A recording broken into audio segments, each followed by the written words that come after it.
Alrighty everyone, well game number 2 in this best of 7 series that was played at IEM in Katowice and was the grand finals of that tournament, and I am extremely excited about this game number 2. Spawning here in the top left hand corner of Cyber Forest LE, playing with the blue Zerg pieces. He's currently down in this series, but certainly not out of it just yet. His name is soO. And his opponent spawning in the bottom right-hand corner of the map, playing with the red Protoss pieces. He's currently up in the series and wants to keep it rolling in his favor. His name is Stats. So guys and girls, game number 1 in this series was one that was very exciting to say the least. I feel that Stats really was able to create a position of strength for himself in the later stages of that game number 1, where he was able to really create a death ball of Protoss units that included, of course, Immortals, Archons. The Sentries were very good for, of course, you know, just really kind of warding off a lot of those, a lot of the Ravagers of soO, and creating, of course, those force fields. So he would have to, you know, sacrifice, of course, those biles on top of all of those, you know, all those force fields instead of on units. So it definitely, Stats played game number 1 extremely well. It could have kind of went either way. It just felt like that death ball of units that Stats had definitely kind of told the tale of the tape as far as he was given time to build that army. And I think if I am Stats, definitely in this game number 2, like, what do you do necessarily? I mean, you're going up against one of the best Protoss players, if not the best Protoss player on the planet. What do you do in that current situation? You're down by 1 game. And the thing is I feel that soO needs to get a little more aggressive. Kind of create the pace of the game. Don't allow Stats to create the pace of the game, which is what happened in game number 1.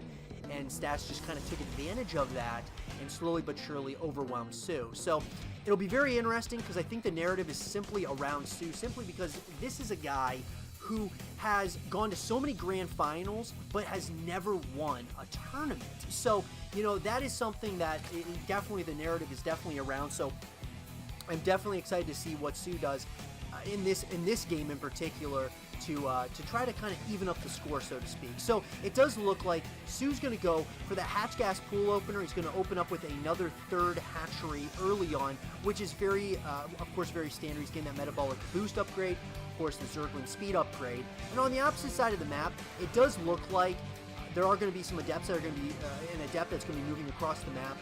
It looks like Stats has decided to go ahead and get that gateway into the natural nexus, and then, of course, the cybernetics core. So very standard on his end. The only difference is the robotics facility is relatively very early in this game. So it looks like he's going to be going ahead and getting that warp prism out.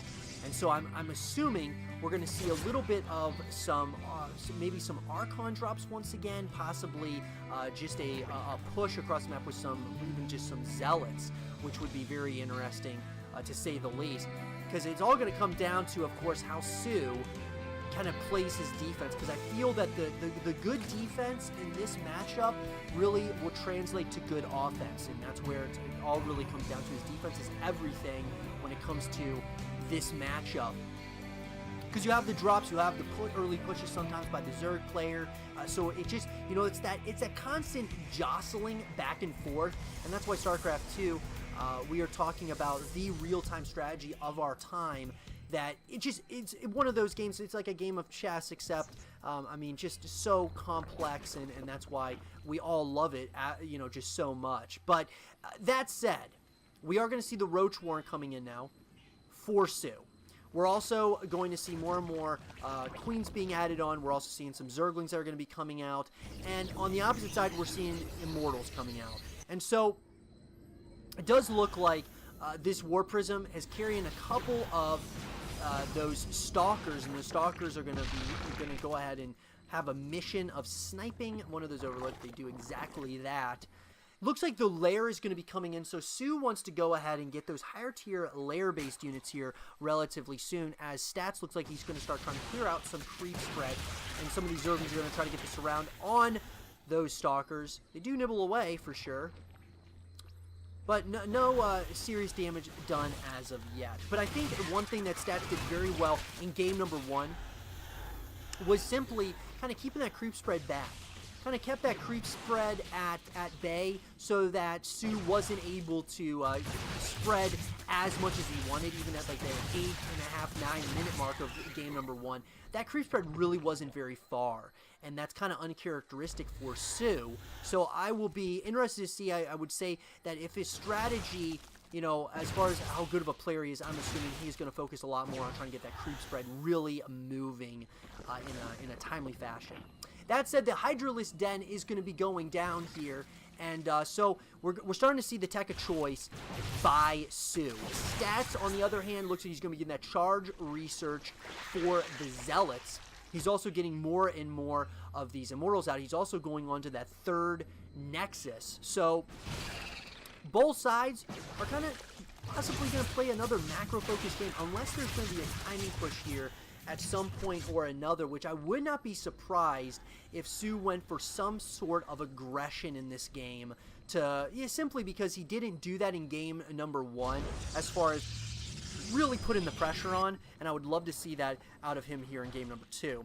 That said, we are going to see the Templar Archives coming in. We're also seeing more and more gateways being added on, so 4 in total that are going to be added on, and I gotta say that at this point in the game, I mean, it seems like possibly, just possibly, soO is going to have a nice little advantage, even though he's a lot of these units, of course, roaches are very supply heavy, so this supply count is somewhat not fully, when you take into consideration just all the units that he's got that are roaches, it's a very supply heavy army.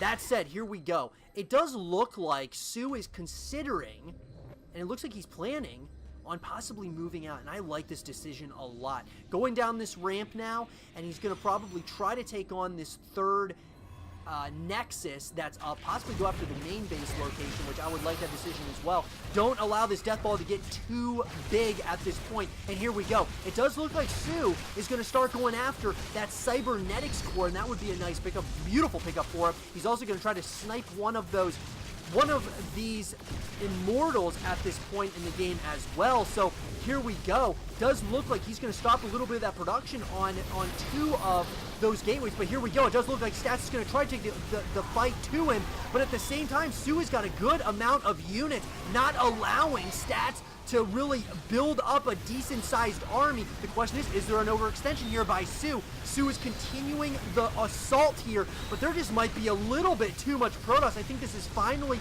going to get cleaned up at this point. And that was a very supply-heavy army, and here we go. Stats looks like he's going to start moving out possibly. He's got a nice advantage now. He cleared out the entire army. I think soO overstayed his welcome just a little bit. Now, Glowry Constitution is going to be finished up in less than 10 seconds. He's going to be trying to reinforce this army of Hydralisks, Zerglings, and Roaches, and I'm assuming probably more and more of these Ravagers as well. But these units, that is, of course, Stats' units, are moving across the map already.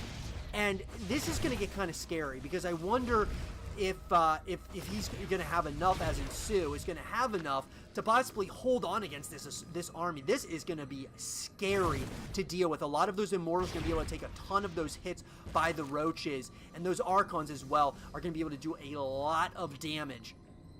So here we go. It all comes down to the positioning. One bad move, though, by Stats could spell absolute disaster. And here we go. It does look like those Queens are going to be used most likely for the transfuses as well as that good defense. But here we go. It looks like Stats is trying to find a decent angle.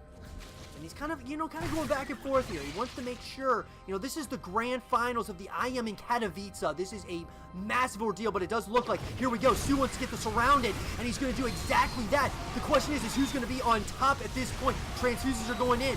All of these units, man, the Immortals are taking a ton of these hits on all of those Roaches as well as those Hydralisks. Oh my god, the amount of damage coming in. soO's supply is absolutely plummeting at this point, and Stats is now taking a significant position of strength. GG is called before it goes any farther, and Stats takes a quick 2-0 lead in this grand final at the IEM in Katowice. I hope you guys did enjoy this game between soO and Stats, and if you guys did, leave a thumbs up, subscribe if you're new, stay positive, and as always, I'll see you guys all in game number 3.